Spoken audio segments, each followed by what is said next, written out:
Perkenalkan diri dulu ya, nama saya Komang Purna. Nah, itu foto saya waktu masih S1.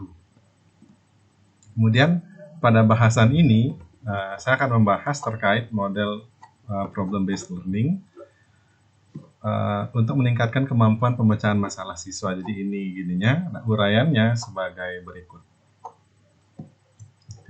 Oke, berdasarkan analisis dari kesulitan belajar siswa, ditemukan siswa itu belum dapat menemukan unsur yang cukup untuk menjawab suatu permasalahan.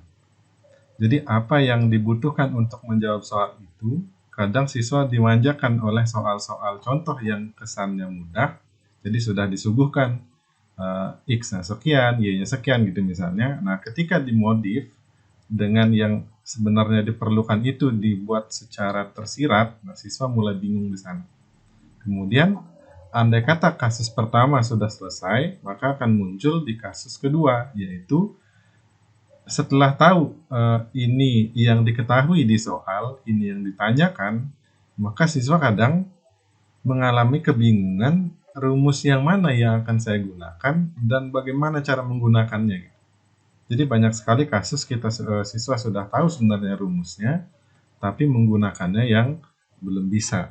Nah, dari kedua permasalahan ini, kita bisa lihat ciri-cirinya bahwa terjadi rendahnya kemampuan pemecahan masalah siswa sesuai dengan indikator dari pemecahan masalah menurut NCTM, yaitu siswa dapat mengidentifikasi yang ditanyakan, diketahui, dan mengetahui syarat cukup untuk menjawab soal itu.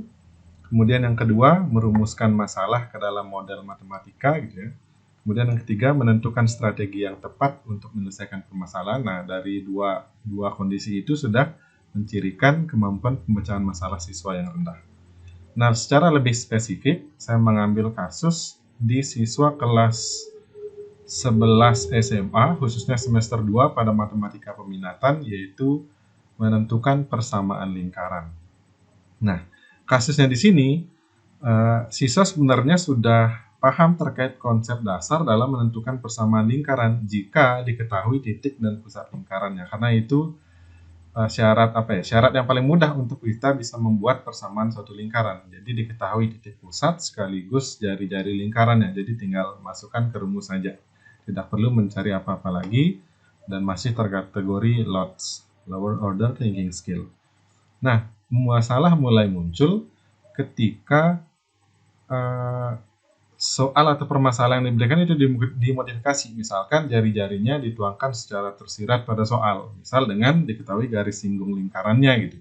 Jadi diketahui titik pusat, kemudian diketahui garis singgung. Nah, di sini kan jari-jarinya belum kelihatan. Mungkin bagi kita gampang ya, karena kita udah sering ketemu soal ini, tapi bagi pemula, siswa-siswa kelas 11 ini sangat sulit bagi mereka.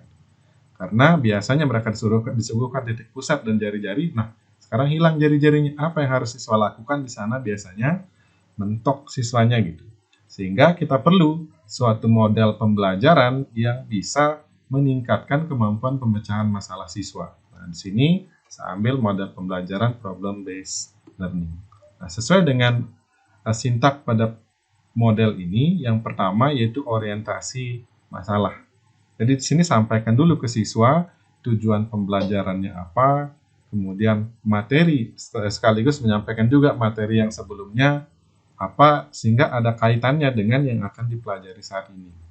Jadi pada tahap sebelumnya, siswa sudah belajar menentukan persamaan lingkaran, diketahui jari-jari dan titik pusat. Nah, guru bisa saja memberikan pertanyaan, nah bagaimana kalau jari-jarinya tidak diketahui? Apakah bisa menentukan persamaan lingkaran ini? Gitu misalnya, nah, sehingga membuat siswa itu jadi bingung. Nah, di sanalah guru mulai masuk. Jadi buat dulu bingung di awal, atau mungkin siswa hampir bisa menjawab gitu ya, sehingga akan muncul rasa penasaran siswa. Sehingga kita masuk ke tahap keduanya, yaitu mengorganisir siswa untuk belajar. Jadi guru sudah mulai mengarahkan, misalkan membentuk kelompok, kemudian memberikan LKPD yang terstruktur kepada siswa. Nah, LKPD-nya di sini juga harus terstruktur gitu ya. Jadi kita mulai dulu dari memahamkan siswa mana sih yang dimaksud dengan garis singgung lingkaran gitu. Jangan-jangan setiap garis dianggap garis singgung oleh siswa gitu.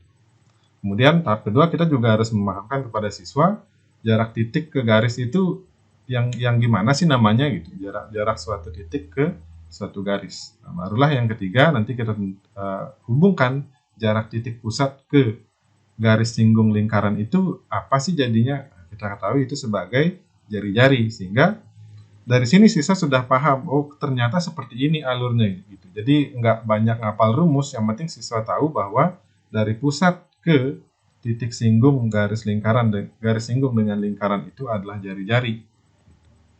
Nah, barulah masuk ke tahap ketiga, yaitu membantu penyelidikan selama siswa diskusi. Nah, di sini sebagai pengajar bisa menunjukkan misalkan media GeoGebra sebagai sarananya gitu ya. Itu sangat membantu siswa yang masih belum bisa membayangkan gitu, apalagi menggambarkan. Nah, kita bantu sehingga jelas terlihat, oh itu ternyata jari-jari dari titik pusat ke titik singgung lingkaran dengan garis singgungnya. Kemudian untuk kelompok-kelompok tertentu yang masih belum paham juga, walaupun sudah diberikan, nah guru di sini perannya mendampingi gitu. Jadi bisa berkeliling gitu, mendampingi dan membantu penyelidikannya gitu. Kita guru tuh mancing-mancing, kalau ini gimana, kalau ini gimana. Jadi jangan langsung kasih tahu, tapi memancing-mancing dengan pertanyaan sehingga siswa bisa mengarah ke harapan yang kita inginkan gitu terkait pembelajaran ini. Kemudian yang keempat, menyajikan hasil diskusi. Nah, dari hasil diskusi kelompok tadi, kita misalkan minta perwakilan kelompok untuk presentasi. Nah, tentu dari hasil presentasi ini kelompok lain juga akan memiliki wawasan baru terkait hasil presentasi kelompok yang lain gitu. Jadi gimana cara berpikir kelompok yang lain, gimana teknik menyelesaikannya. Nah, ini kan bisa menjadi pembelajaran juga untuk kelompok lain, sehingga pada akhirnya guru mengevaluasi setiap kelompok dan menyimpulkan hasil diskusinya biar menjadi pemahaman yang tepat gitu. Misalkan tadi ada miskonsepsi, kita bisa luruskan lagi pada tahap menyimpulkan ini.